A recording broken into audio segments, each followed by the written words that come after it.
আপনার ওয়েবসাইট কি হ্যাকিংয়ের ঝুঁকিতে আছে? আজকের ভিডিওতে আমরা জানব ক্রস সাইট স্ক্রিপ্টিং বা এক্সএসএস কি, কিভাবে এটি কাজ করে এবং কিভাবে আমরা এটি প্রতিরোধ করতে পারি।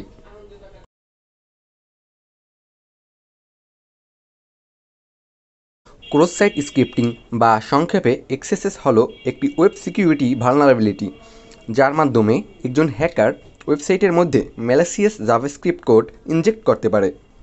এর ফলে একজন হ্যাকার ইউজারের কুকিজ চুরি করতে পারে, ফিশিং করতে পারে কিংবা ব্রাউজারকে হাইজ্যাকও করতে পারে।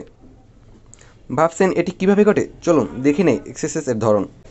স্টোরড এক্সএসএস সার্ভারে সংরক্ষিত হয় এবং বারবার এক্সিকিউট হয়।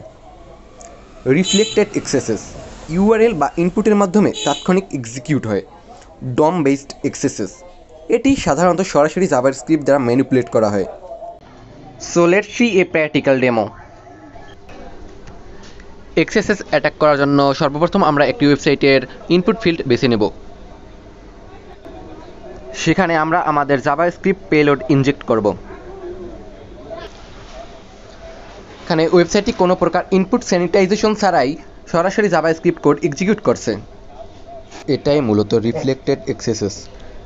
এর ফলে ম্যালিসিয়াস হ্যাকার চাইলে ফিশিং লিঙ্কের মাধ্যমে ইউজারের ডেটা চুরি করতে পারবে কিংবা ইউজারকে অন্য কোনো একটা ওয়েবসাইটে রিডাইরেক্ট করতে পারবে। এছাড়াও ফিশিং লিঙ্কের মাধ্যমে ভাইরাস কিংবা ম্যালওয়্যার ডিস্ট্রিবিউশন করতে পারে। তাহলে আমরা কিভাবে এক্সএসএস প্রতিরোধ করব? এক্সএসএস প্রতিরোধের জন্য প্রপার ইনপুট ভ্যালিডেশন এবং আউটপুট ইনকোডিং করা উচিত। ইউজার ইনপুট ফিল্টার করা ও স্কেপ করা, যেমন HTML স্পেশাল ক্যারেক্টার, PHP বা ডম পিউরিফাই জাভাস্ক্রিপ্ট ব্যবহার করা। কন্টেন্ট সিকিউরিটি পলিসি ইউজ করা, এটি অন্য সাইট থেকে স্ক্রিপ্ট লোড হওয়া বন্ধ করে। HTTP অনলি ও সিকিউর কুকিজ ব্যবহার করা। এখন আপনি যদি ওয়েব ডেভেলপার হন, তাহলে আপনার ওয়েবসাইট এক্সএসএস ফ্রি রাখতে অবশ্যই ইনপুট ভ্যালিডেশন, CSP ও অন্যান্য সিকিউরিটি মেজার ব্যবহার করুন। আপনি যদি বাগ বাউন্টি হান্টার হতে চান, তাহলে এই দুর্বলতাগুলোকে খুঁজে বের করে রিপোর্ট করতে পারেন।